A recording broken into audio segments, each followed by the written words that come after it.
Hello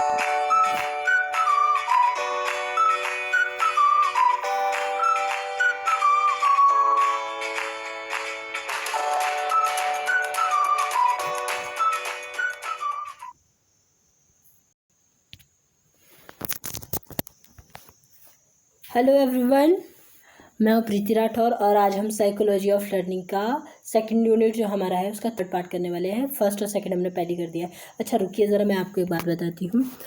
अब हम exam तक कोशिश करेंगे कि हम पीओटी की 4 क्लासेस ले सकें। सर आपकी 2 क्लासेस लेंगे, एक मॉर्निंग में और एक इवनिंग में, सुबह 8 बजे और शाम को 5 बजे उनकी टाइमिंग रहेगी, ठीक है। और मैं कोशिश करूँगी कि 11 या 11:30 बजे डेली मेरी क्लासेस हो और श्रुति मैम की क्लासेस आफ्टरनून में होगी, ठीक है, 3 बजे। तो आप सभी ने बने रहना है और पूरी पीपीटी को, पूरी पीओटी को, पूरे टीएम को, पूरी टर्निंग मैथोलॉजी को आपने अच्छे से लर्न कर लेना है ताकि एग्जामिनेशन में आपको किसी तरह की कोई दिक्कत ना आए। जितने भी हमारे डाउट है उनको आपने पूछते रहना है। जहाँ भी आपको दिक्कत है, जो भी परेशानी है, उनको आपने पूछते रहना है ताकि वो सब क्लियर हो जाए, क्योंकि 10-15 दिन भी बहुत होते हैं। अभी तो सिर्फ और सिर्फ नोटिफिकेशन ही निकली है कि 21 को शायद जाना पड़े, वो भी शायद में है, अभी क्लियर इसके बारे में नहीं कहा गया है। तो ज़्यादा टेंशन नहीं लेनी है कि 21 से आपके कॉलेज जो है खुल ही जाएंगे। हो सकता है ना ही खुले, हो सकता है खुल ही जाए, जो भी होगा देखा जाएगा। बट हाँ, अपने आप से आपने प्रेपरेशन ज़रूर रखनी है। तो चलो, ये थी हमारी आज की थोड़ी सी सूचना। तो चलिए शुरू करते हैं। तो आज हम ट्रेनिंग मैथोलॉजी का सेकंड यूनिट जो हमारा है साइकोलॉजी ऑफ लर्निंग, उसकी हमने दो क्वेश्चन पूरे कर दिया है, मतलब कि 2 सीरीज़ में किया है। एक हमने फर्स्ट पार्ट में किया है, दूसरा सेकंड पार्ट में किया है। तो हमने टोटल 112 क्वेश्चन कंप्लीट कर दिए हैं। आज हम 113 से लेकर 160 क्वेश्चन कंप्लीट करेंगे, ठीक है, जो कि बनते हैं हमारे कुल मिला के 48-47 क्वेश्चन समथिंग, ठीक है, क्योंकि 1-2 बीच में लैप्स भी हैं। तो उसको हम शुरू करते हैं। उसके अंदर जितनी भी हमारे इम्पॉर्टेंट क्वेश्चन है या हमको लगता है कि इनकी हमको समझ होनी चाहिए, या फिर हमको लगता है कि ये एग्जामिनेशन पॉइंट से इम्पॉर्टेंट रहने वाले, तो उस पर हम थोड़ा सा ज़्यादा फोकस करेंगे। और जो नॉर्मल से है, इजी से है, जिसके बारे में हमको अंडरस्टैंडिंग है, उसको हम जल्दी करेंगे। तो अब आप ऐसा कीजिए कि अपना पेन और कॉपी लेके बैठ जाइए, ताकि जितने भी इम्पॉर्टेंट पॉइंट या नई चीज़ आपको मिलती है तो आप नोट करते जाइए, ताकि आपको एग्ज़ाम से पहले ही आपकी पूरी पीओटी सच में कंप्लीट हो जाए, ठीक है, सही से कंप्लीट हो जाए। एक्स्ट्रा क्लासेस लगाने की हमको और ज़रूरत ना पड़े, ठीक है। तो चलिए शुरू करते हैं आज के सेशन को। देखिए, आज का हमारा पहला क्वेश्चन है, स्टेप ऑफ टीचिंग का सही क्रम है। इसमें आपको बताना है स्टेप ऑफ टीचिंग का सही क्रम किस तरह से है। पहला आपको बताया है प्रेजेंटेशन, सेकंड बताया है टेस्ट, थर्ड बताया है प्रेपरेशन और फोर्थ बताया है एप्लीकेशन। अब आपने इसको अच्छे से सिक्वेंस में लगाना है। ऑप्शन नंबर ए बता रहा है, ऑप्शन नंबर ए के अनुसार जो सिक्वेंस बना है उसने कहा है 1 2 3 4, और ऑप्शन नंबर बी ने कहा है 3 1 2 4, option number C 3 1 4 2, option number D 1 2 3 4।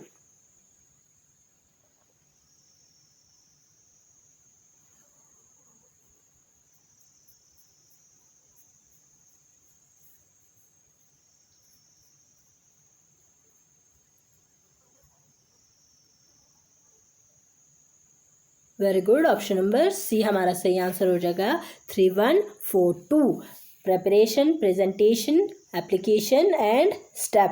Very good, तो ये था हमारा आंसर।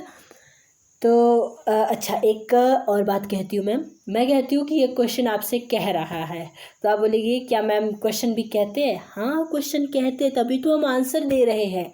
क्वेश्चन हमारे से कुछ पूछा करते हैं जिसका हम जवाब दिया करते हैं।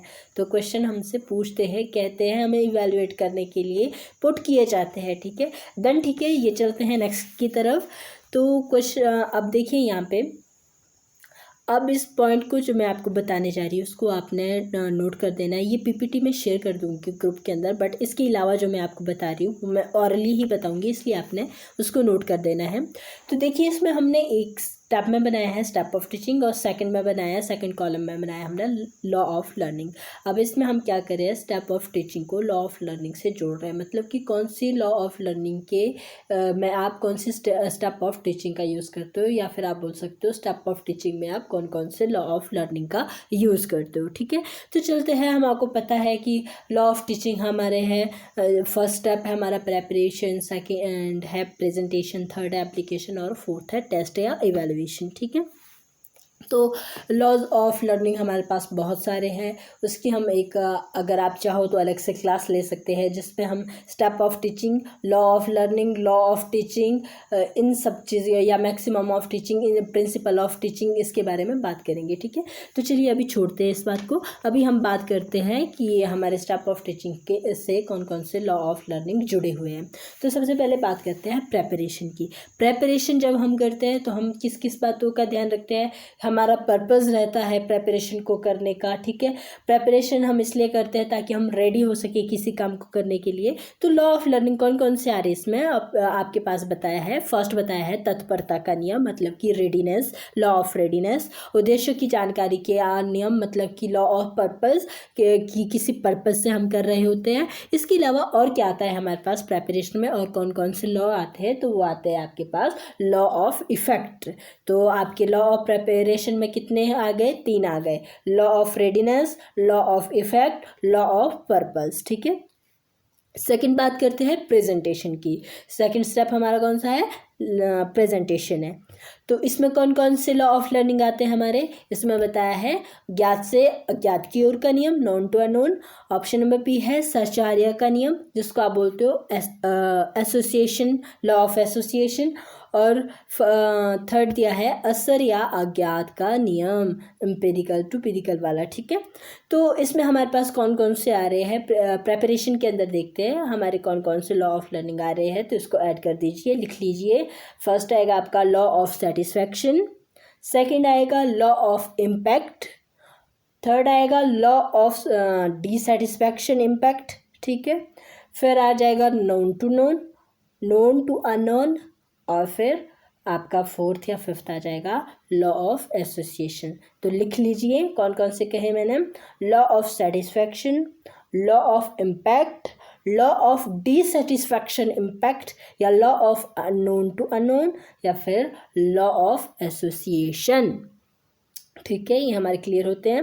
बढ़ते हैं नेक्स्ट, थर्ड स्टेप है हमारा एप्लीकेशन। अब देखते हैं एप्लीकेशन में हमारे कौन कौन से लॉ ऑफ लर्निंग आते हैं। पहले बता रहा है ये अनुभव का नियम, और सेकंड में बता रहा है प्रभाव का नियम। अनुभव का नियम मतलब लॉ ऑफ एक्सपीरियंस, प्रभाव का नियम लॉ ऑफ इफेक्ट। ठीक है, तो इसके अलावा और कौन कौन से आते हैं, तो एप्लीकेशन में हम एक्सरसाइज भी कर रहे होते हैं, तभी तो हमें अनुभव मिलेगा।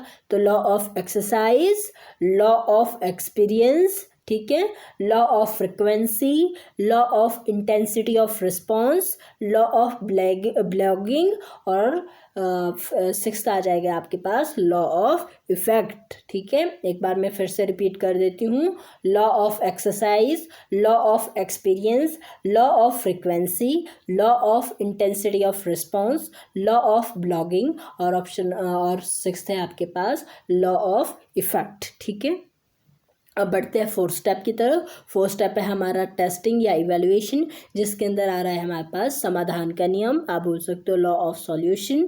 सेकंड है आपके पास प्रभाव का नियम, लॉ ऑफ इफेक्ट। ठीक है, तो इसके अलावा और कौन कौन से आते हैं, लॉ ऑफ सेटिस्फैक्शन भी आपकी टेस्ट के अंदर आ जाएगी फिर से, और फिर लॉ ऑफ सिंगुलरिटी, सिंगुलरिटी मतलब व्यक्तिगत विशेषताएं। ठीक है, लॉ ऑफ सिंगुलरिटी और लॉ ऑफ इफेक्ट। अब आपने देखा होगा जो आपका लॉ ऑफ इफेक्ट है वो 3 स्टेप के अंदर आ गया, आपके प्रेपरेशन के अंदर भी आ गया, आपकी एप्लीकेशन के अंदर भी आ गया, और आपके टेस्ट एंड इवैल्यूएशन के अंदर भी आ गया। ठीक है, तो जब हम प्रभाव के नियम का यूज़ अपने प्रेपरेशन के अंदर कर रहे होंगे, अपने इफेक्ट का लॉ ऑफ इफेक्ट का यूज हम जब स्टेप ऑफ टीचिंग के फर्स्ट स्टेप प्रेपरेशन के अंदर कर रहे होंगे, तो कैसे करेंगे, जब हम प्रेपरेशन करते हैं तो हर चीज़ की प्रेपरेशन कर रहे होते हैं, अपनी प्रेपरेशन कर रहे होते हैं, अपने लेसन प्लान की, अपने डेमो प्लान की प्रेपरेशन कर रहे होते हैं, क्लासरूम की प्रेपरेशन कर रहे होते हैं। ठीक है, तो हम अपनी प्रिपरेशन को ये ध्यान में रख के करते हैं कि उसका अच्छा इम्पैक्ट, उसका अच्छा इफ़ेक्ट हमारे लर्नर के माइंड पर पड़े, ठीक है। तो इसलिए जो आपका लॉ ऑफ इफ़ेक्ट है वो आपकी प्रिपरेशन में, आपकी एप्लीकेशन में और इवैल्यूएशन में आता है। अब देखिए एक था और law of satisfaction. Law of satisfaction आपका प्रेजेंटेशन में भी आ रहा है और इसमें भी आ रहा है, लॉ ऑफ टेस्ट में भी आ रहा है, ठीक है। तो एक बार हम इजीली थोड़ा सा लर्न कर लेते हैं। आपने अगर नोट बना दिए हैं तो मैं एक बार रिवाइज कर लेती हूँ, आप चेक कर लीजिए, ठीक है। तो प्रिपरेशन के अंदर आ जाएगा आपका law of readiness, law of effect, law of purpose, 3 law, ठीक है। और प्रेजेंटेशन के अंदर आ जाएंगे law of satisfaction, law of impact, law of dissatisfaction impact, law of association, known to unknown, ठीक है। नोन टू अनोन भी अलग लॉ है, ठीक है। तो एप्लीकेशन के अंदर कौन कौन से आ रहे हैं? Law of exercise, law of experience, law of frequency, law of intensity of response, law of blogging, law of effect. अब बात करते हैं टेस्ट की। टेस्ट के अंदर कौन कौन से आएंगे? Law of satisfaction, law of singularity, law of effect, law of solution, ठीक है। ये सारे लॉ हमने पढ़ लिए जो हमारे स्टाफ ऑफ टीचिंग के अंडर आ रहे थे, ठीक है। तो बढ़ते हैं, अब इनसे रिलेटेड हम क्वेश्चन करने वाले हैं, थोड़े से और रिवाइज हो जाएंगे, ठीक है। तो बढ़ते हैं नेक्स्ट की तरफ। देखिए क्वेश्चन नंबर 114 है आपके पास, लॉ अप्लाइड ऑन प्रेजेंटेशन। अब आपको बताना है प्रेजेंटेशन में कौन सा लॉ अप्लाई हो रहा है। Option number A law of association, option number B law of satisfaction and dissatisfaction impact, option number C law of frequency, option number D both A and B.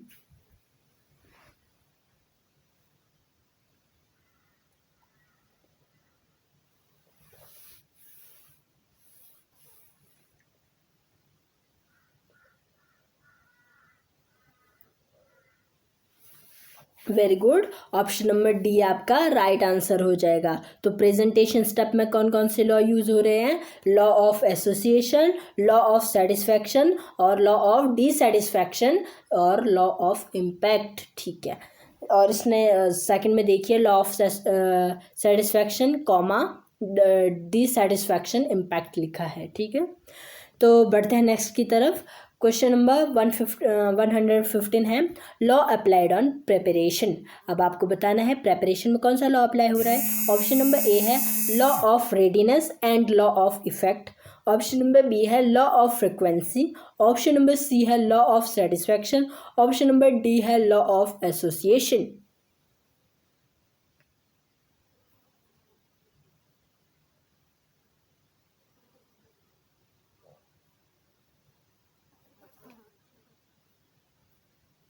Very good, very good. Law of readiness and law of effect हमारा presentation में preparation में use होता है, ठीक है। तो हमारा answer हो गया है ऑप्शन नंबर ए। ओके, बढ़ते हैं नेक्स्ट की तरफ। देखिए क्वेश्चन नंबर 116 है हमारे पास, law applied on application. Application में कौन सा स्टेप यूज़ होता है, कौन सा लॉ यूज़ होता है। ऑप्शन नंबर ए है हमारे पास law of frequency, option number B है law of intensity of response, option number C है law of blogging, option number D है all of these.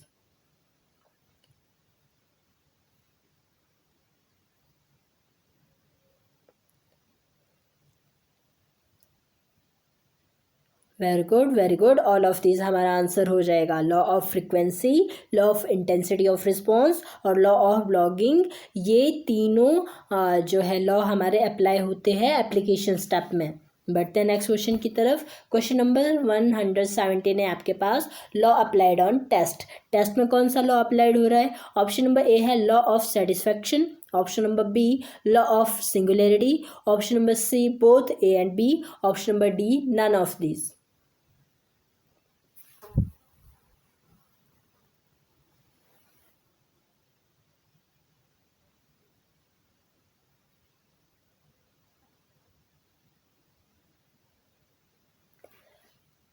Very good, very good, option number C हमारा answer हो जाएगा both A and B.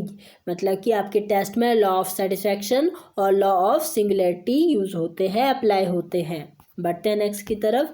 अब question number 118 है, related to preparation is. अब आपको बताना है इनमें से कौन सा आपकी प्रेपरेशन से रिलेटेड है। ऑप्शन नंबर ए है व्हाट एंड व्हाट, या फिर व्हाट एंड वाई भी हो सकता है ऑप्शन में। ऑप्शन नंबर बी है how, tell and show. Option number C practice, guide and correct. Option number D evaluation the level of learning.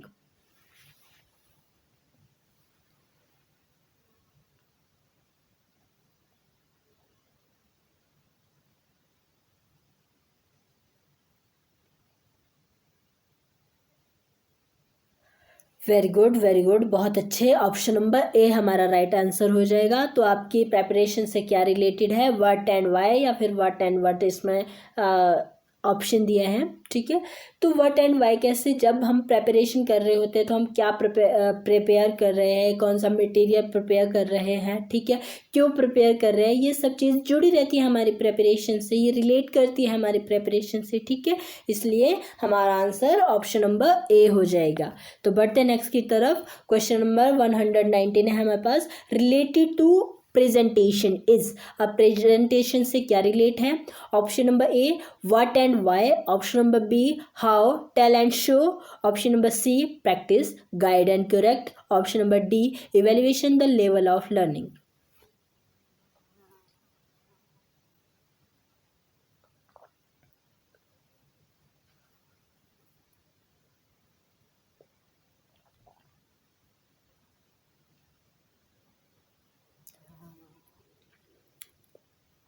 Very good, option number B आपका right answer हो जाएगा। तो प्रेपरेशन में आप क्या कर, प्रेजेंटेशन में आप क्या करते हो, हाउ, टेल एंड शो, कि क्या चीज़ कैसे होगी उसके बारे में आप बोलते भी हो और उसे शो भी करते हो। ठीक है, तो बढ़ते हैं नेक्स्ट क्वेश्चन की तरफ। क्वेश्चन नंबर 120 हमारे पास, related to application is. Option number A how, tell and show, option number B what and why, option number C practice, guide and correct, option number D evaluation the level of learning.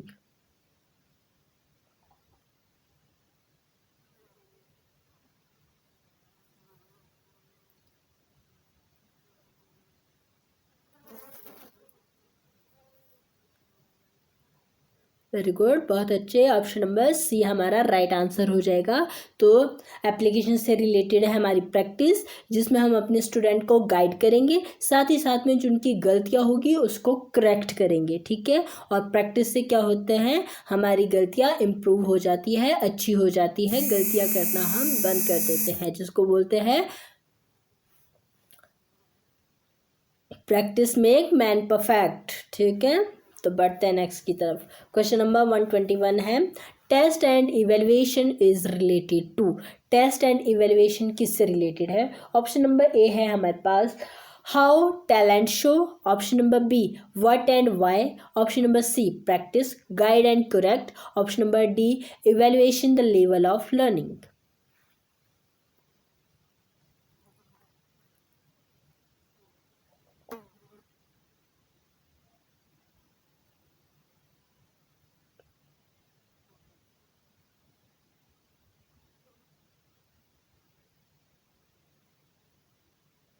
Very good, option number D आपका right answer हो जाएगा, evaluation the level of learning. तो देखिए, presentation step में आपने किसका use किया, what and, preparation step में आपने किसका यूज़ किया, व्हाट एंड वाई का। प्रेजेंटेशन स्टेप में किसका यूज़ किया, हाउ, टेल एंड शो का। और एप्लीकेशन स्टेप में कौन जुड़ा था आपसे, प्रैक्टिस, गाइड एंड करेक्ट। और फिर टेस्ट में कौन किस चीज़ से रिलेटेड है, evaluation the level of learning, learning के लेवल को इवेल्युएट करना किसके थ्रू, अपने टेस्ट के थ्रू, टेस्ट लेकर। ठीक है, तो बढ़ते हैं नेक्स्ट की तरफ। देखिए, क्वेश्चन नंबर 122 है हमारे पास, सेंसेशन इज नॉट। सेंसेशन क्या नहीं है। ऑप्शन नंबर ए सुनना, ऑप्शन नंबर बी सूंघना, ऑप्शन नंबर सी स्वाद, ऑप्शन नंबर डी पढ़ना।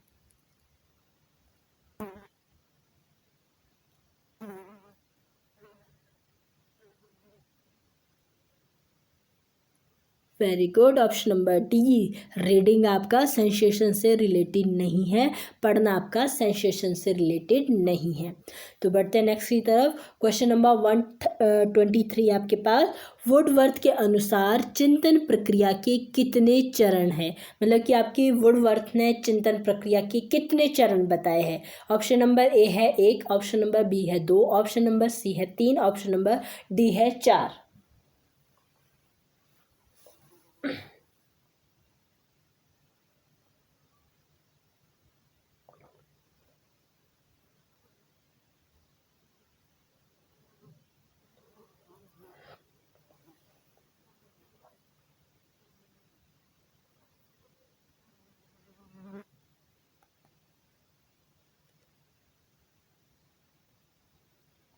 Very good, very good.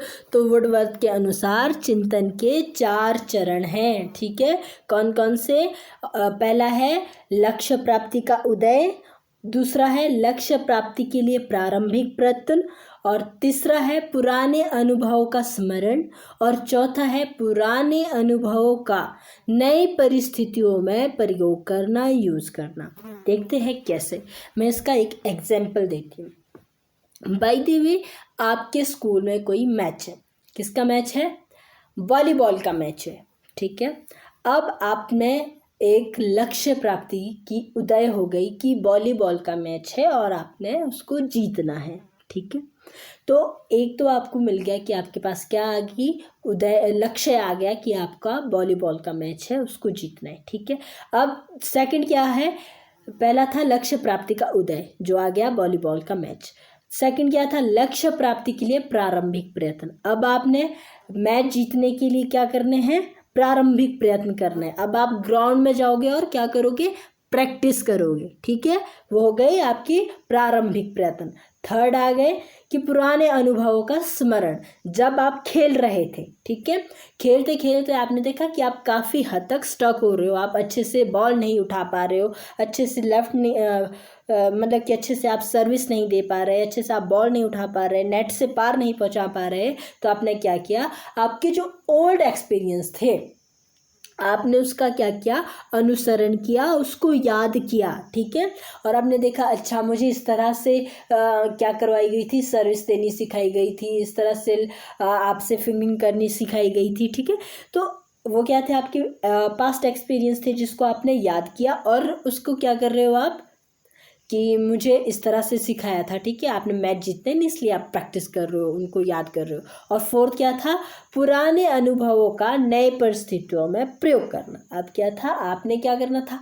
आखिर मैच का दिन आ गया, मैच वाले दिन के लिए आपने क्या कर दिया? उसके लिए जितने आपने अपने एक्सपीरियंस आपने इकट्ठे किए थे, आपने अनुभव जितने भी एक्सपीरियंस थे आपके पास, जो आपने कलेक्ट कर दिए थे, तो मैच वाले दिन आपने क्या कर दिया? अच्छे से मैच खेला, मतलब कि उसको आपने कनेक्ट कर दिया है पुराने अनुभवों को।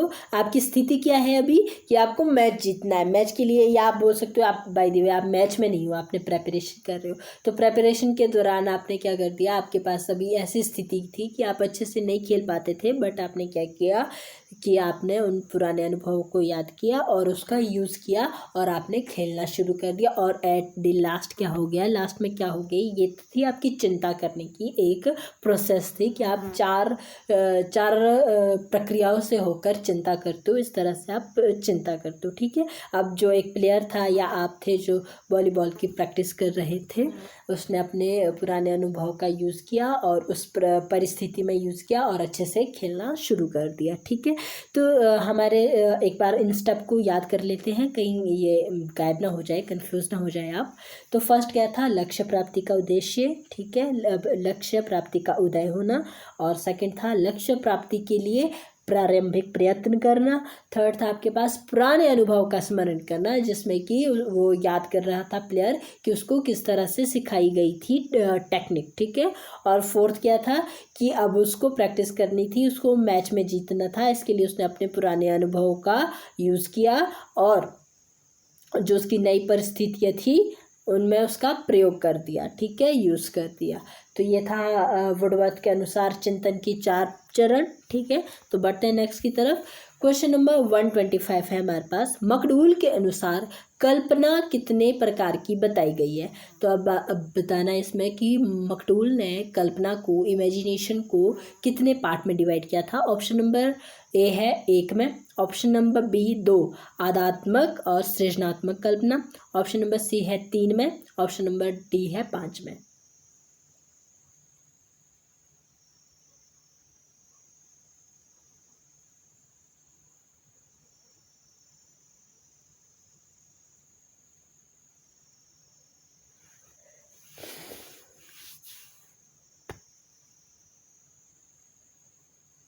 Very good, very good. तो मैकडूल के अनुसार उन्होंने कल्पना को 2 भागों में डिवाइड किया है। पहली की है आदानात्मक, सेकंड की है सृजनात्मक। ठीक है, देखिए जैसे ये लड़की क्या कर रही है, कल्पना कर रही है, इमेजिनेशन कर रही है। ठीक है, ये देखिए बुक पढ़ रही है और क्या कर रही है, इमेजिनेशन कर रही है। अब देखिए इमेजिनेशन बताई 2 प्रकार की। फर्स्ट बताई आदानात्मक टाइप की। ठीक है, आदानात्मक मतलब कि दूसरों से हमने जानकारी प्राप्त की, जैसे हमने बुक से जानकारी प्राप्त की या किसी और चीज़ से, किसी ने मुझे कोई नॉलेज बताई, किसी ने कुछ मुझे कोई बात बताई और उसके बाद मैंने अपनी इमेजिनेशन करनी शुरू कर दी, अपने दिमाग के घोड़े दौड़ाने शुरू कर दिए। ठीक है, या फिर आप बोल सकते हो जैसे आप मूवी देखते हो या फिर आप कोई हाँ बाय द वे सीरियल देखते हो, सबसे ज़्यादा सीरियल का ट्रेंड है, मूवी का ट्रेंड है। देखिए अब मूवी में कोई एक्शन हो गया, ठीक है, और आपने सोचने लग गए अब मूवी का हीरो उसमें था, शाहरुख खान था या फिर जो भी था, छोड़ो तो आपने अब आप सोचने लग गए, शाहरुख खान के बजाय आप शाहरुख खान बन गए, आप अपनी लाइफ के हीरो बनने शुरू हो गए, आपने इमेजिनेशन करनी शुरू कर दी। उसने इस तरह से पंच मारा था, आपने भी पंच मारने की कोशिश अपने ख्वाबों में करनी शुरू कर दी, अपने इमेजिनेशन में करनी शुरू कर दी। ठीक है, तो अब क्या होती है, अगर मैं एक बात बताऊं, जो हमारी रियल लाइफ होती है वो हमारी मूवी की लाइफ से या हमारी सीरियल की लाइफ से बहुत ज़्यादा अलग होती है। इसलिए इन दोनों लाइफ को मिक्स नहीं करना है, क्योंकि सीरियल में सास बहू की लड़ाई होती रहती है, असल में ऐसा नहीं होता है। ठीक है, तो ये थी हमारी आदानात्मक, मतलब कि हमने कोई मूवी देखी, हमने कोई सीरियल देखा और उसके बारे में हम इमेजिनेशन कर लग गए कि मेरी लाइफ में भी ऐसा होगा, बट ऐसा नहीं होता है। दोनों लाइफ अलग अलग होती है, ख्वाब अलग होते हैं, रियलिटी अलग होती है। ठीक है, और अपने ख्वाबों को पाने के लिए कोशिश करना, मेहनत करना, उससे हम अपने ख्वाबों को पूरा कर सकते हैं, अपनी ख्वाहिशों को पूरा कर सकते हैं। ठीक है, बट जो हमारी आदानात्मक इमेजिनेशन है वो है कि हमने किसी और से जानकारी प्राप्त की और उसके आधार पर इमेजिनेशन करना शुरू कर दिया। ठीक है, सेकंड है सृजनात्मक, क्रिएटिविटी। क्रिएटिविटी कैसे, अब देखिए ये होती है अपने विचारों के आधार पर, मतलब कि जो हमारे विचार है उसके अकॉर्डिंग अपनी कल्पना बनाना, उसके अकॉर्डिंग इमेजिनेशन बनाना। जैसे कौन करते हैं, हमारे लेखक करते हैं, कवि करते हैं। ठीक है, ये क्या करते हैं, या फिर चित्रकार करते हैं, वो नए नए चित्र बनाया करते हैं। तो वो कैसे करते हैं, उनके अंदर जो कोई विचार होते हैं, जो उनकी कोई इमेजिनेशन होती है, उसके अकॉर्डिंग वो चित्र बना देते हैं, उसके अकॉर्डिंग वो अपनी वो है लेखन कर देते हैं, लेखन प्रक्रिया शुरू कर देते हैं। या फिर हम बोल सकते हैं मूवी के डायरेक्टर, मूवी के डायरेक्टर भी अपनी जो मूवीज़ होती है मैक्सिमम काफ़ी हद तक उसमें वो क्या करते हैं, अपनी इमेजिनेशन का यूज़ करते हैं, इमेजिनेशन के बेस पर अपनी मूवी बनाते हैं और फिर लंबे समय तक चलती रहती है। जैसे मूवी की तो फिर भी 2-2.5 घंटे में कंप्लीट हो जाती है, बट सीरियल एक बार फेमस होना शुरू हो गया तो फिर डायरेक्टर इतनी ज़्यादा इमेजिनेशन करते हैं, इतनी ज़्यादा इमेजिनेशन करते हैं, कितना लंबा खींच देते हैं सीरियल को कि पूछो मत। उतनी तो हमारी पुश्ते हमें पता नहीं होती है कि हमारे कौन कौन से पूर्वज थे, कैसे कैसे थे, जितना पता हमें सीरियल के बारे में लग जाता है कि ये इसका दादा है, ये इसका पोता है, नेक्स्ट में ये आया वो आया करके। तो जो वो इमेजिनेशन करते हैं वो कौन सी इमेजिनेशन होती है, क्रिएटिव इमेजिनेशन होती है, सृजनात्मक इमेजिनेशन होती है। ठीक है, तो ये 2 तरह की थी, दोनों आपको याद हो गई होगी कि एक है आदानात्मक, आदानात्मक मतलब कि हमने किसी से इन्फॉर्मेशन ली और उसके अकॉर्डिंग इमेजिनेशन करना शुरू कर दिया, और सृजनात्मक थी कि हमारे अंदर कोई थॉट थे, उसके अकॉर्डिंग हमने इमेजिनेशन करनी शुरू कर दी, क्रिएटिविटी करनी शुरू कर दी। ठीक है, ये दोनों डिफरेंस है इन दोनों में। ठीक है, और दो तरह की हमारी इमेजिनेशन होती है, आदानात्मक और सृजनात्मक।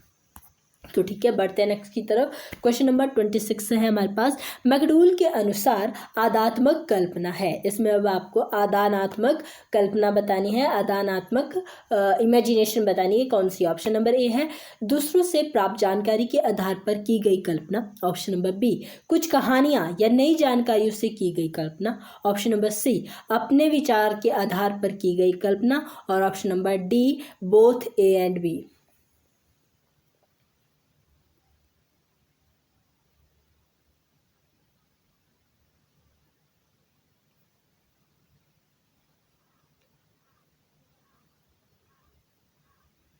Very good, very good. Option number D हमारा सही आंसर हो जाएगा।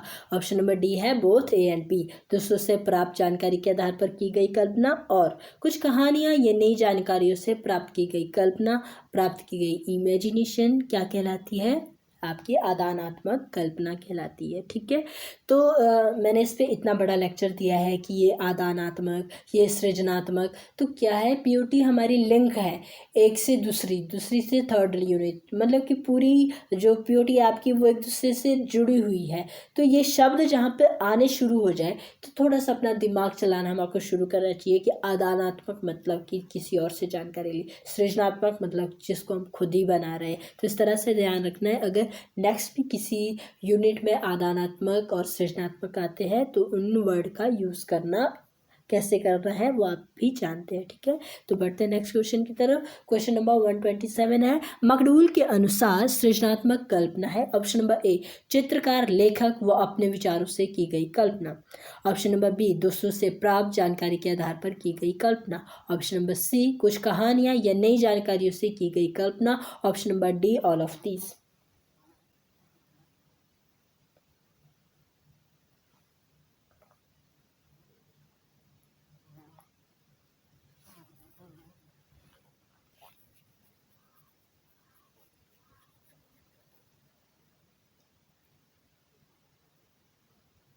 Very good, option number A हमारा सही आंसर हो जाएगा।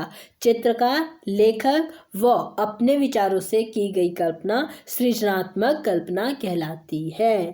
ठीक है, इसमें हमने किस किस का उदाहरण दिया? हमने बोला कि चित्रकार, लेखक, कवि, डायरेक्टर, ये सभी क्या करते हैं? अपने विचार पर क्या करते हैं? कल्पना करते हैं, इमेजिनेशन करते हैं और अपने विचारों को सामने रखते हैं, लिखते हैं। ठीक है, तो बढ़ते हैं नेक्स्ट क्वेश्चन की तरफ। क्वेश्चन नंबर 28 बुद्धि के संबंध में सही नहीं है। ऑप्शन नंबर ए खाना खाना ही बुद्धि है। ऑप्शन नंबर बी बुद्धि जन्मजात तथा वंश परंपरागत प्राप्त शक्ति है। ऑप्शन नंबर सी प्राप्त ज्ञान का जीवन में उपयोग करना बुद्धि है। ऑप्शन नंबर डी बुद्धि मानसिक योग्यता है।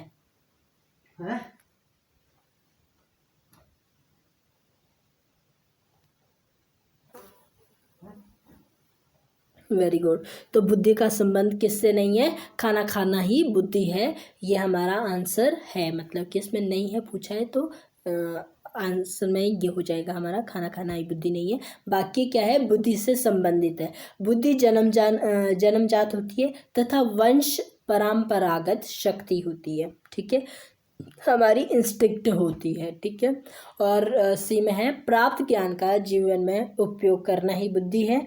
बुद्धि मानसिक योग्यता है। ठीक है, तो बढ़ते हैं नेक्स्ट की तरफ। क्वेश्चन नंबर 129 है। बुद्धि उपलब्धि के लिए सही सूत्र है। ऑप्शन नंबर ए मानसिक आयु अपॉन वास्तविक आयु। ऑप्शन नंबर बी वास्तविक आयु अपॉन मानसिक आयु। ऑप्शन नंबर सी दोनों। Option number D none of this.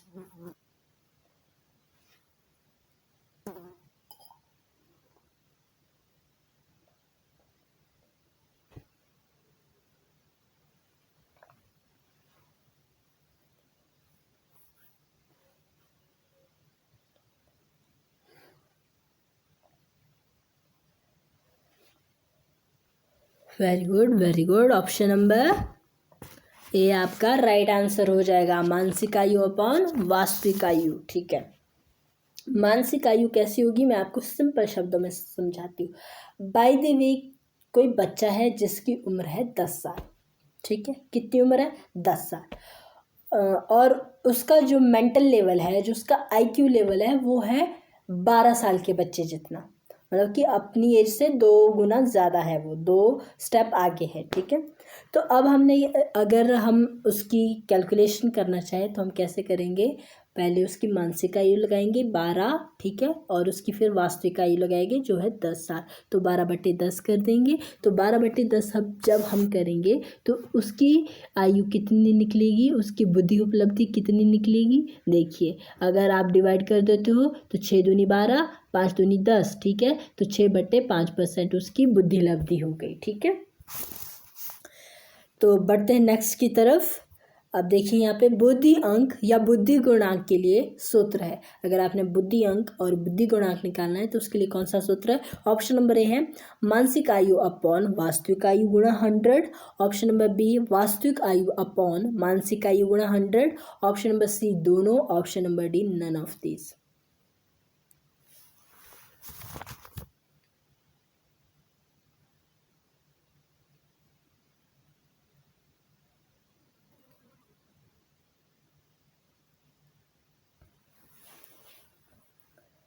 Very good, option number A हमारा सही आंसर हो जाएगा, मानसिक आयु अपॉन वास्तविक आयु इंटू 100।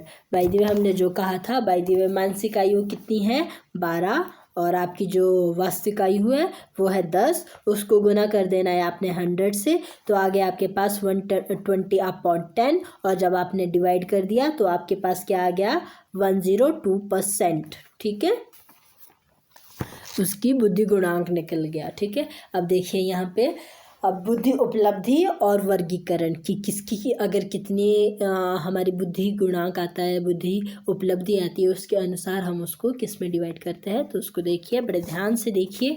तो देखिए जिसका बुद्धि लेवल जो है 140 से ऊपर आता है उसको हम कहेंगे प्रतिभाशाली है, वो बच्चा क्या है प्रतिभाशाली है, प्रतिभाशाली मतलब ब्रिलियंट है, ठीक है। और सेकंड है 120 से 130, अगर किसी बच्चे का जो बुद्धि गुणांक है, बुद्धि उपलब्धि है वो 120 से 130 आती है तो हम कहेंगे परख बुद्धि वाला है, हम बोलेंगे शार्प इंटेलिजेंट है बच्चा, ठीक है। और अगर किसी का 110 से 120 आता है तो वो हो गया तीव्र बुद्धि मतलब शार्प माइंड या शार्प विट, ठीक है। और ऑप्शन 4 है हमारे पास 40 से 120, 110, अगर किसी बच्चे का 90 से 110 आता है तो वो क्या है सामान्य बुद्धि को हम क्या बोलते हैं कॉमन सेंस बोलते हैं, ठीक है। और फिर 5th है हमारे पास 80 से 90, अगर किसी का गुणांक 80 से 90 आता है, बुद्धि उपलब्धि 80 से 90 आती है तो हम उसको बोलेंगे मंद बुद्धि मतलब फेबल माइंडेड कहेंगे, ठीक है।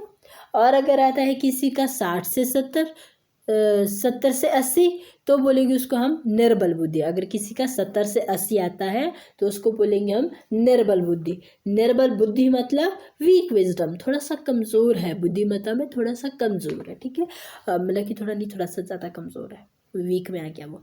तो 60 और 70 अगर किसी की आती है तो वो हो गया मूर्ख। देखिए हम अक्सर बोलते हैं ना तू मूर्ख है, तू पागल है, तू स्टूपिड है, ठीक है, तू फुलिश है, ये सब बोलते हैं।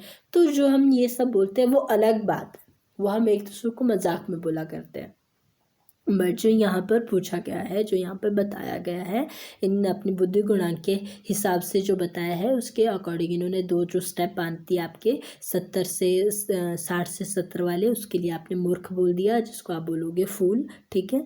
और जिसका 60 से कम आ गया वो हो गया मूढ़ बुद्धि, जिसको कोई चीज़ समझाई ही नहीं जाती है, ठीक है, फुलिश स्टूपिड। तो मतलब कि मजाक में अगर हमें कोई फुलिश बोलता है, फूल बोलता है, स्टूपिड बोलता है तो वो मतलब कि बुरा नहीं मानना है, वो अलग बात है, यहाँ की बुद्धि उपलब्धि के अकॉर्डिंग उनका नाम अलग तरीके से बांट दिया गया है, ठीक है। तो अगर बाय द वे हम किसी को बोल दे गलती से तो बुरा नहीं मानना, क्योंकि कुछ वर्ड इस तरह से रट गए होते हैं ज़ुबान पे कि कब हमारे मुंह से निकल जाए हमें ही पता नहीं चलते हैं, ये ज़ुबान के तीर हमें ही घायल कर जाते हैं फिर, है ना। और मुंह से निकला का मान मुंह से निकली जुबान और तीर से निकला कमान कभी वापस नहीं आ सकते हैं, वो चोट देकर ही वापस आते हैं फिर। तो चलिए ठीक है, बढ़ते हैं नेक्स्ट की तरफ, देखते हैं। क्वेश्चन नंबर 31 है हमारे पास। प्रतिभाशाली के लिए बुद्धि उपलब्धि है। प्रतिभाशाली मतलब ब्रिलियंट बच्चे की बुद्धि उपलब्धि कितनी है? ऑप्शन नंबर ए 120 से 130, ऑप्शन नंबर बी 110 से 120, ऑप्शन नंबर सी 140 से ऊपर, ऑप्शन नंबर डी 90 से 110।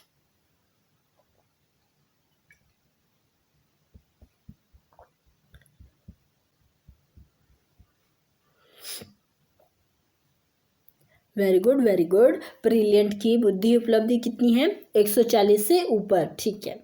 तो प्रखर बुद्धि वाले की कितनी बुद्धि है? 110 से 120, 90 से 110, 120 से 130 या 140 से ऊपर? शार्प इंटेलिजेंट की बुद्धि कितनी है?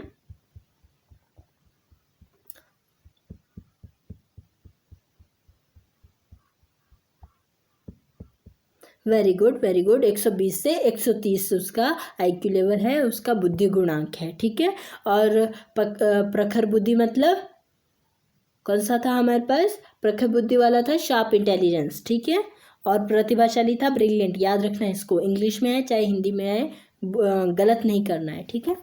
और क्वेश्चन नंबर 33 है तीव्र बुद्धि वाले। तीव्र बुद्धि शार्प माइंडेड या शार्प विट करके भी हो सकता है। विट मतलब WIT, उसका मतलब ही ब्रेन से रिलेटेड होता है, बुद्धि से रिलेटेड होता है, ठीक है। तो तीव्र बुद्धि वाले विद्यार्थी की बुद्धि उपलब्धि कितनी होती है? ऑप्शन नंबर ए है 110 से 120, ऑप्शन नंबर बी है 90 से 110, ऑप्शन नंबर सी है 140 से ऊपर, और ऑप्शन नंबर डी है 100 से 150।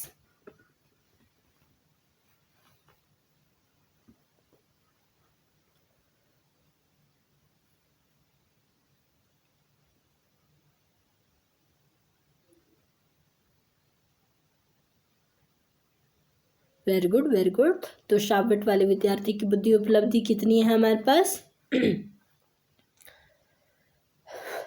110 से 120 है, ठीक है। बढ़ते हैं नेक्स्ट की तरफ। सामान्य बुद्धि वाले, कॉमन सेंस वाले जो हमारे पास विद्यार्थी है, व्यक्ति है, उनकी बुद्धि लब्धि कितनी है?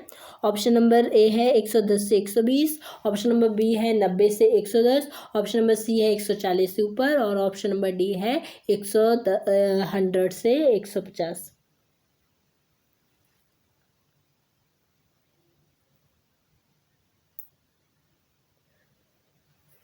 Very good very good. तो कॉमन सेंस वाले व्यक्ति की बुद्धि उपलब्धि है 90 से 110। मंद बुद्धि वाले व्यक्ति की बुद्धि उपलब्धि क्या है? 100 से 110 से 120, 90 से 110, 80 से 90, 100 से 150।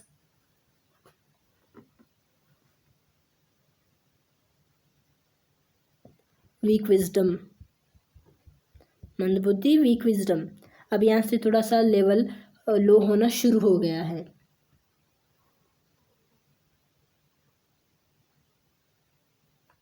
Very good very good. जिनकी कितनी है? 80 से 90 जिनकी बुद्धि उपलब्धि है वो हमारे मंद बुद्धि वाले बालक हो गए, ठीक है। तो बढ़ते हैं नेक्स्ट की तरफ। मूर्ख व्यक्ति कौन से हो गए? मूर्ख बुद्धि वाले व्यक्ति कौन से हो गए? उनकी बुद्धि लब्धि कितनी है? ऑप्शन नंबर ए है 100 से 120, और ऑप्शन नंबर बी है 90 से 110, ऑप्शन नंबर सी है 80 से 90, और ऑप्शन नंबर डी है 60 से 70। बुद्धि लब्धि IQ लेवल।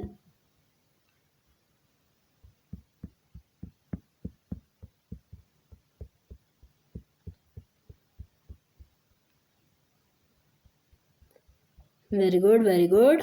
तो 136 का आंसर है हमारे पास ऑप्शन नंबर डी 60 से 70। जिनकी बुद्धि उपलब्धि हो वो मूर्ख व्यक्ति है, ठीक है। फुलिश है वो, इडियट है। तो देखिए अब आ गए हम थोड़े से थ्योरी वाले क्वेश्चन पर। तो क्वेश्चन नंबर 37 है आपके पास, कंडीशन रिस्पॉन्स थ्योरी, ठीक है। इस जो आपकी कंडीशन रिस्पॉन्स थ्योरी है वो किसने बनाई है? प्रतिबंधित नियंत्रित प्रक्रिया का सिद्धांत किसने दिया है? ऑप्शन नंबर 1 ए पावलोव ने, ऑप्शन नंबर बी कोहलर की। ये थ्योरी किसकी है? पावलोव की है, कोहलर की है, थॉर्नडाइक की है, या इनमें से किसी की भी नहीं है?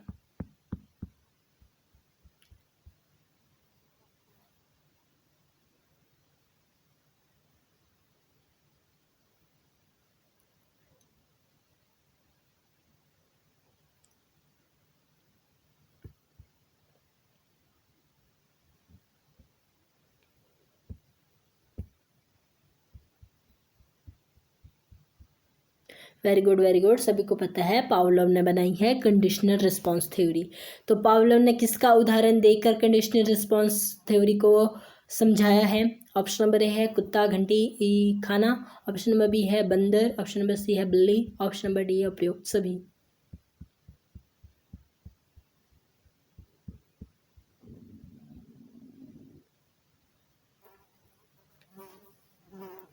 Very good very good. Option number ए कुत्ता, घंटी, खाना, जिसमें क्या किया जा रहा था, उसने जो आपके पावलो थे उन्होंने कंडीशन रिस्पॉन्स थ्योरी कैसे बनाई थी, कुत्ते पे थोड़ी सी रिसर्च करती थी। किस तरह से उनका जो कुत्ता था उसको वो बांध देते थे एक किनारे में और क्या करते थे, घंटी बजाते थे। घंटी बजाने के बाद खाना देते थे।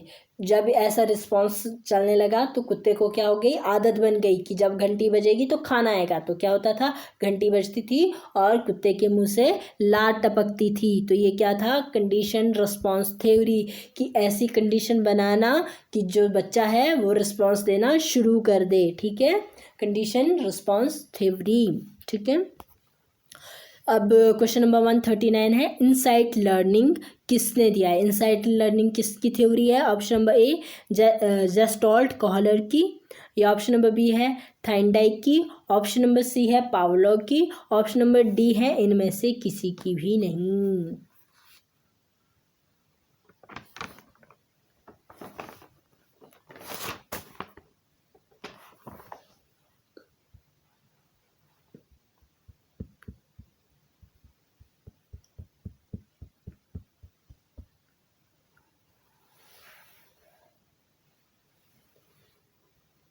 Very good very good. तो जो आपकी इनसाइट लर्निंग है वो किसकी है? कोहलर की है, जेस्टॉल्ट की है। ठीक है, ये जेस्टॉल्ट अलग नाम है, कोहलर का पूरा नाम क्या है? Kohler Wolfgang Kohler. ठीक है, और जेस्टॉल्ट शायद इनके साथी थे। तो इन्होंने किस पे रिसर्च की थी? चिंपैंजी पे सर्च की थी, कि सामने खाना रख दिया था, केले रख दिए थे, हाँ केले रख दिए थे, और जो चिंपैंजी था वो जब उसे भूख लगी तो वो उस केले को प्राप्त करना चाहता था। तो पहले उसने हाथ से कोशिश की बट वो केले तक नहीं पहुंच पाया। फिर उसने देखा कि वहाँ छड़ी है तो उसने छड़ी से कोशिश की पर फिर भी नहीं पहुंच पाया। और फिर उसने क्या किया, थोड़ा सा और दिमाग चलाया और एक छड़ी के अंदर दूसरी छड़ी को फिक्स कर दिया और वो केले तक पहुंच गया और उसने केले को ला दिया और खा दिया। मतलब कि देखकर सीखना। ठीक है, इंसाइटिंग लर्निंग। ठीक है, इंस्टिंक्ट लर्निंग मतलब कि कंडीशन के बाद सीखना, अपने आप से सीखना। ठीक है, तो 140 है, बंदर चिंपैंजी का उदाहरण किसने दिया है? ऑप्शन नंबर ए है पावलो ने, ऑप्शन नंबर बी है कोहलर ने, ऑप्शन नंबर सी है थॉर्नडाइक ने, ऑप्शन नंबर डी है इनमें से किसी ने नहीं।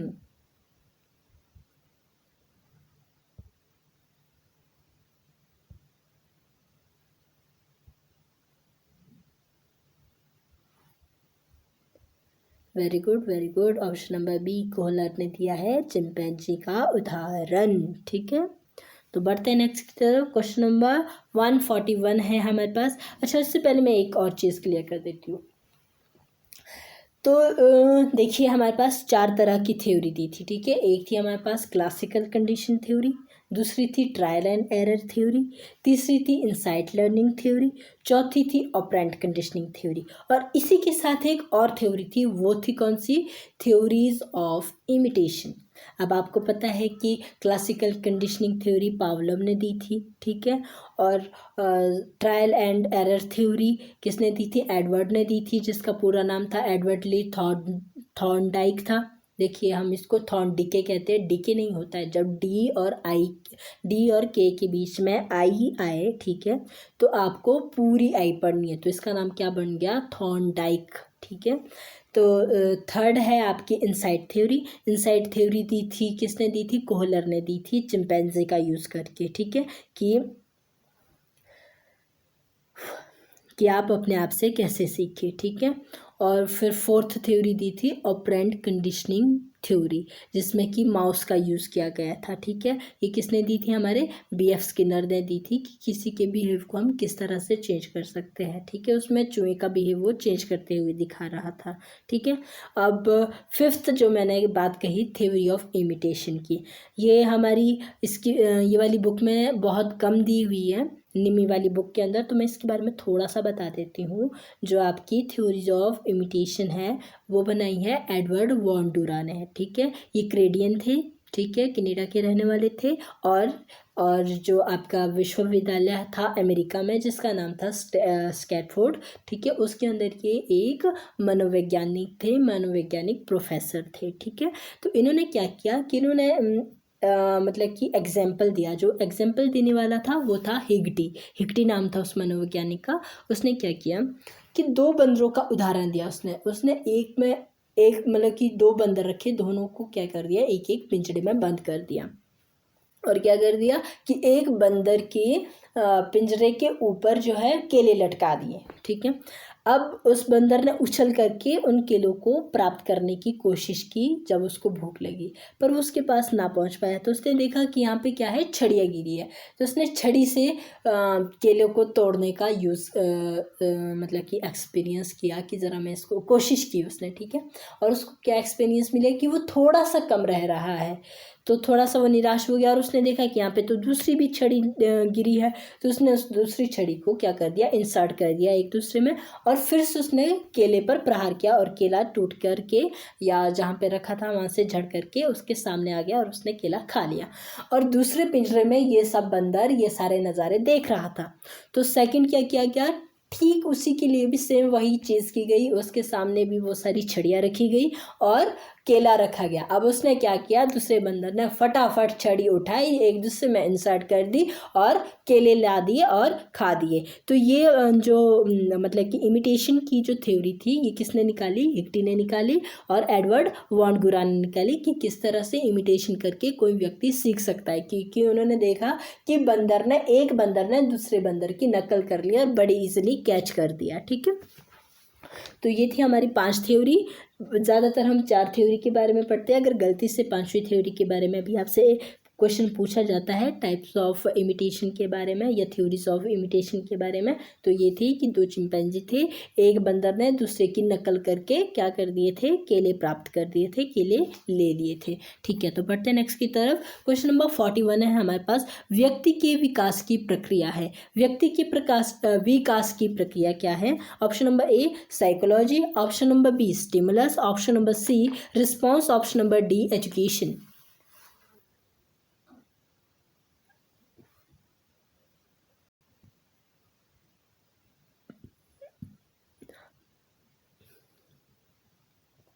Very good very good. तो एजुकेशन व्यक्ति के विकास की प्रक्रिया है, ठीक है। सभी को ध्यान है क्योंकि हमने एजुकेशन के बारे में बहुत सारी क्या पढ़ी थी, सभी के अपने अपने विचार पढ़े थे कि कौन सा शिक्षा शास्त्री क्या विचार रख रहा है, क्या परिभाषा दे रहा है, ठीक है। तो हमने देखा कि जो एजुकेशन होती है उससे व्यक्ति के व्यवहार में परिवर्तन आता है और क्वेश्चन पूछा है वहाँ से व्यक्ति के विकास की प्रक्रिया है एजुकेशन, ठीक है। बढ़ते नेक्स्ट की तरफ। क्वेश्चन नंबर 42 है, व्यक्ति के व्यवहार और आचरण का विज्ञान है। Option number A educational psychology, option number B psychology, option number C science, option number D behaviour, या आप बोल सकते हो बिहेवियर साइकोलॉजी।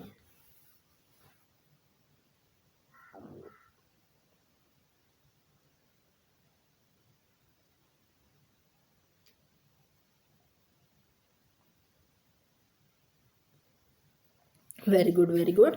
तो व्यक्ति के व्यवहार और आचरण का विज्ञान है साइकोलॉजी, क्योंकि साइकोलॉजी के अंदर हम क्या कर रहे हैं, ह्यूमन बिहेव के बारे में पढ़ रहे हैं, ह्यूमन का बिहेवियर जान रहे हैं, उसका आचरण किस तरह का, ये सब पढ़ रहे हैं। तो व्यक्ति के व्यवहार और आचरण का विज्ञान कौन सा है, साइकोलॉजी है, ठीक है। बढ़ते हैं नेक्स्ट की तरफ। क्वेश्चन नंबर 143 है, सामान्य व्यक्ति के व्यवहार और प्रकृति के अध्ययन को क्या कहते हैं? Option number A education, option number B educational psychology, option number C general psychology, option number D none of these.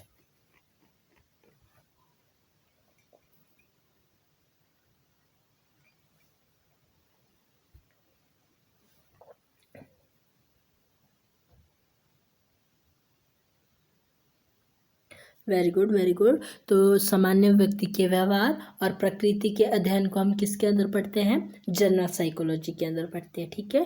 तो जो साइकोलॉजी है उसी के अलग अलग पार्ट है हमारे पास, एजुकेशनल साइकोलॉजी और फिर जनरल साइकोलॉजी, ठीक है।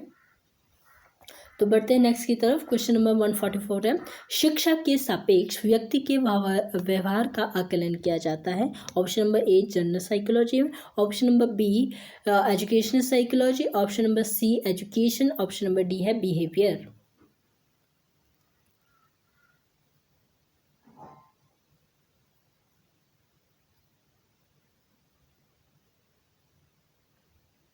Very good very good. तो शिक्षा के सापेक्ष व्यक्ति के व्यवहार का आकलन कहलाता है एजुकेशनल साइकोलॉजी। जब हम शिक्षा के सापेक्ष बोल सकते हो अकॉर्डिंग, ठीक है।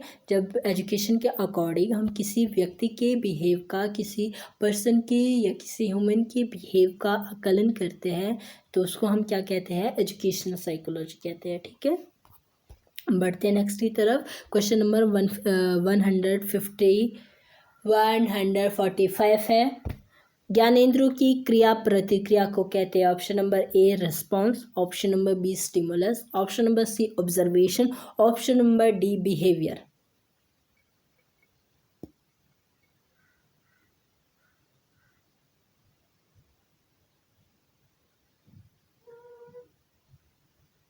बहुत अच्छे बहुत अच्छे। ज्ञानेंद्रियों की क्रिया प्रक्रिया को हम क्या कहते हैं, सेंस ऑर्गन्स की क्रिया प्रतिक्रिया को हम क्या कहते हैं, बिहेवियर कहते हैं। Very good. बढ़ते हैं नेक्स्ट की तरफ। ज्ञानेंद्रियों की सक्रियता को मनोविज्ञान की भाषा में कहते हैं। Option number A observation, option number B stimulus, option number C response, option number D behaviour.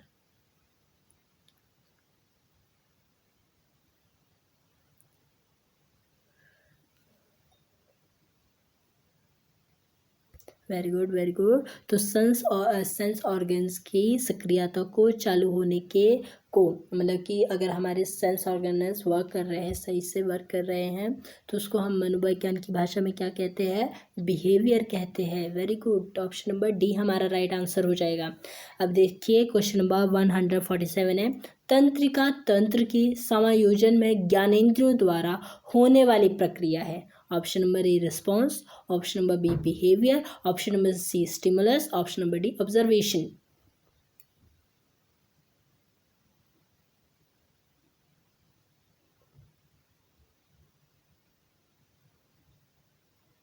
Very good very good very good. Option number A response कहलाता है। Very good. जो हमारे नर्वस तंत्र होते हैं, तंत्रिका तंत्र होते हैं, नर्वस सिस्टम जो हमारी होती है, उससे जो हमारी ज्ञानेंद्रियों को, सेंस ऑर्गन को जो रिजल्ट मिलता है उसको हम क्या कहते हैं, रिस्पॉन्स कहते हैं। Very good very good.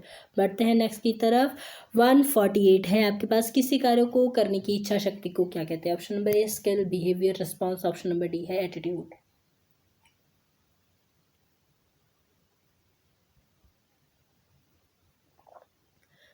बहुत बढ़िया, एटीट्यूड कहते हैं, ठीक है।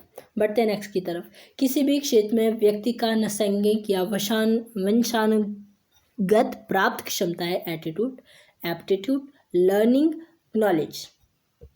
वंशानुगत की बात आ रही है, इंस्टिंक्ट की बात आ रही है।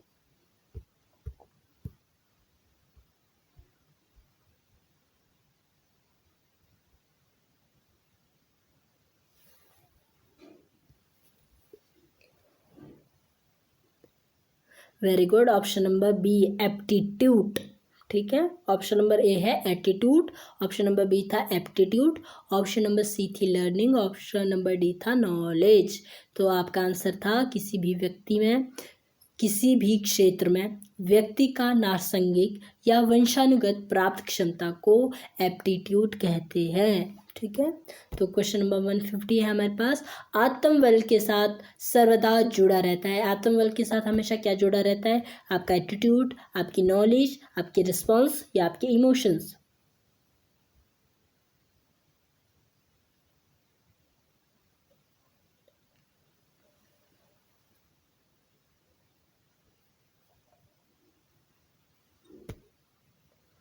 Very good very good. आत्मबल के साथ हमारे इमोशंस जुड़े होते हैं। तो बाह्य जगत की उत्तेजना के प्रति बात हो रही है, एक्सटर्नल की, ठीक है। बाह्य जगत की उत्तेजना के प्रति ज्ञानेंद्रियों की जागरूकता को क्या कहते हैं, एक्सटर्नल की बात हो रही है, ठीक है। Option number A stimulus, option number B behaviour, option number C sensation, option number D attitude.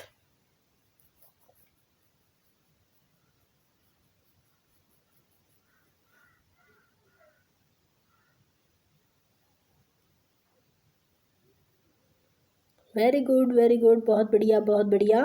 क्या है हमारा आंसर? सेंसेशन। सेंसेशन कैसे? बाय द वे, अगर आपने करंट वाली तार को छू लिया जिसमें कि बिजली का करंट बह रहा है, उसको छू लिया तो आपको करंट लग गया, तो वो कौन सी हुई? बाह्य जगत से आपको वो उत्तेजना मिली, ठीक है, वो स्टिमुलेशन आपको बाहर से हुई, ठीक है।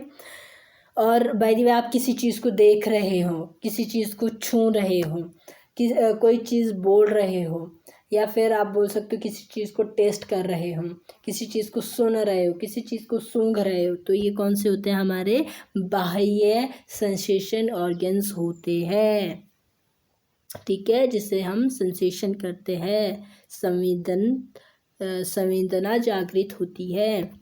तो क्वेश्चन नंबर 152 है, किसी कार्य में सम्मिलित होने के लिए स्वयं का आंतरिक झुकाव कहलाता है। Option number A attitude, option number B emotion, option number C interest, option number D response.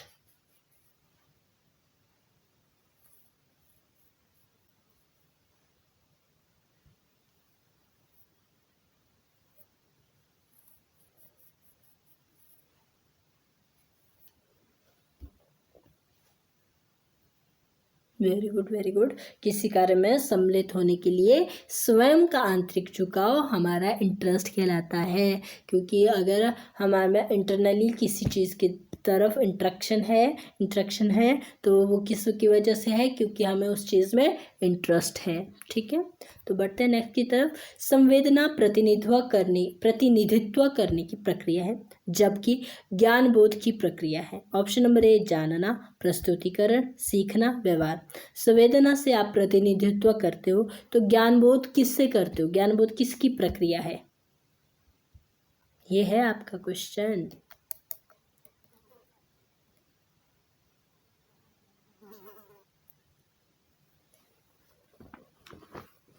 Very good very good. Presentation की प्रक्रिया है, प्रस्तुतिकरण की प्रक्रिया है, ठीक है। बढ़ते हैं नेक्स्ट की तरफ।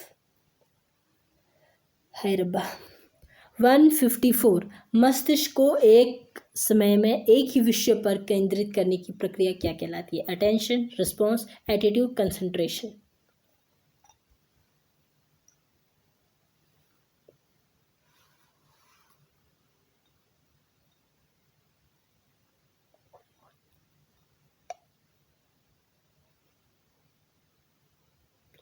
Very good very good. Option number A आपका राइट आंसर हो जाएगा, अटेंशन कहलाती है।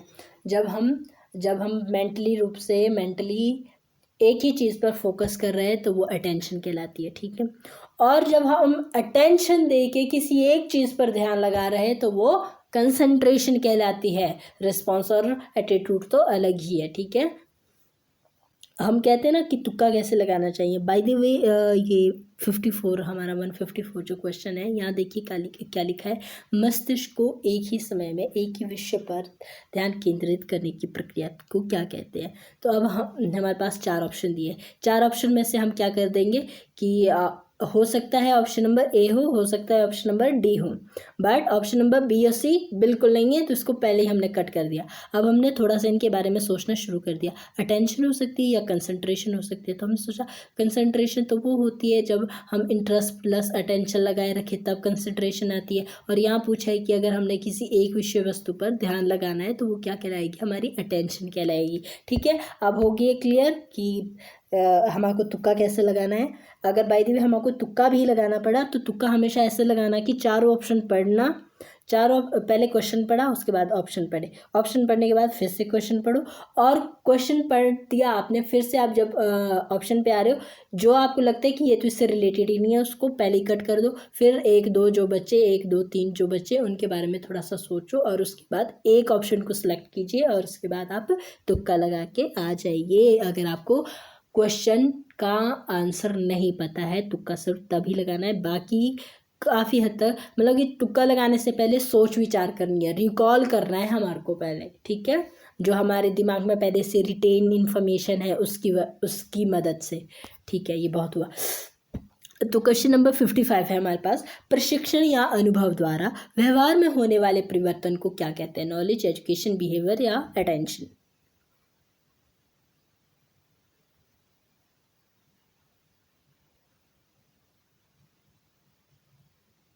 बड़ा इजी सा क्वेश्चन है।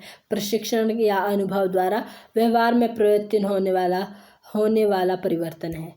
तो ये आंसर दिया है या क्वेश्चन दिया है, आप ही पूछिए, आप ही बताओ। इसमें इसने कह दिया कि प्रशिक्षण या अनुभव से हमारे व्यवहार में परिवर्तन होता है। ऑप्शन भी आपके पास सेम है, बिहेवियर, ठीक है। अब आप इसको क्वेश्चन समझो, आंसर समझो, या क्वेश्चन में ही आंसर समझ लो। तो बढ़ते हैं नेक्स्ट की तरफ। क्वेश्चन नंबर 156 है, चेतना के साथ या अचेतना के साथ, अंतर्मन द्वारा, आत्मचिंतन द्वारा या जानबूझकर किया गया कार्य क्या कहलाता है? Performance, response, behaviour, attention?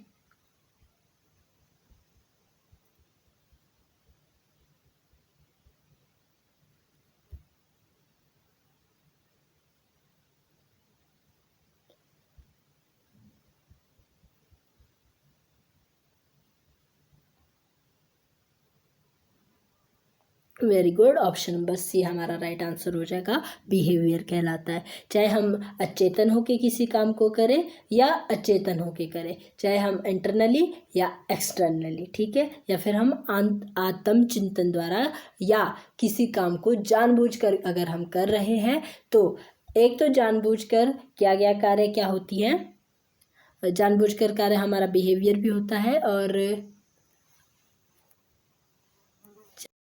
और जानबूझकर किया गया कार्य आदत भी कहलाती है, ठीक है।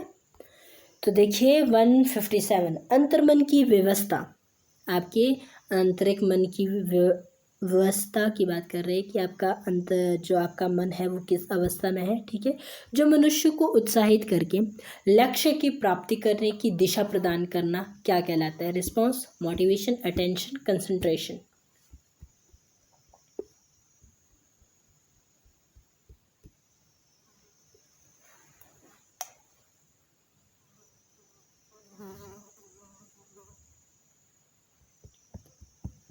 Very good, very good, motivation कहलाते हैं, क्योंकि मोटिवेशन इंटरनल और एक्सटर्नल दोनों तरह का होता है। और यहाँ पे कौन से की बात करी गई है? अंतर्मन की, इंटरनल की बात की गई है, ठीक है। इंटरनल की व्यवस्था जो मनुष्य को उत्साहित करके लक्ष्य की प्राप्त करने की दिशा प्रदान करती है, मोटिवेशन कहलाती है, ठीक है। तो क्वेश्चन नंबर 158 है हमारे पास, व्यक्ति की नैसर्गिक क्षमता जो आवश्यकताओं की पूर्ति करने में सक्षम है, कंसंट्रेशन, अटेंशन, नॉलेज या मोटिवेशन? नैसर्गिक क्षमता, एक्सटर्नल बात आ रही है, external.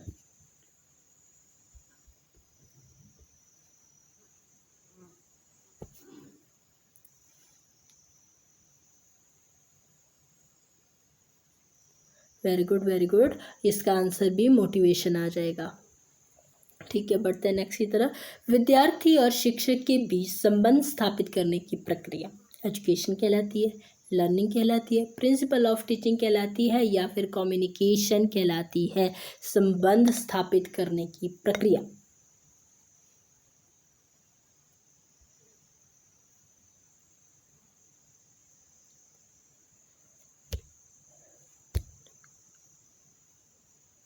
Very good, very good, communication के द्वारा क्या होता है, हमारे विद्यार्थी और जो टीचर है उनकी जो है आपसी संबंध अच्छे बनते हैं, आपसी संबंध स्थापित होते हैं, ठीक है। तो बढ़ते हैं नेक्स्ट की तरफ, और ये है हमारा लास्ट क्वेश्चन। व्यवहार में होने वाले परिवर्तन का संकेत है, रियलाइजेशन, जिसको आप बोलते हो अनुभूति या एक्सपीरियंस। ऑप्शन नंबर बी है नॉर्मलाइजेशन, जिसका है प्रसाम्यकरण। ऑप्शन नंबर सी है फेटलाइजेशन। ऑप्शन नंबर डी है नन ऑफ दिस।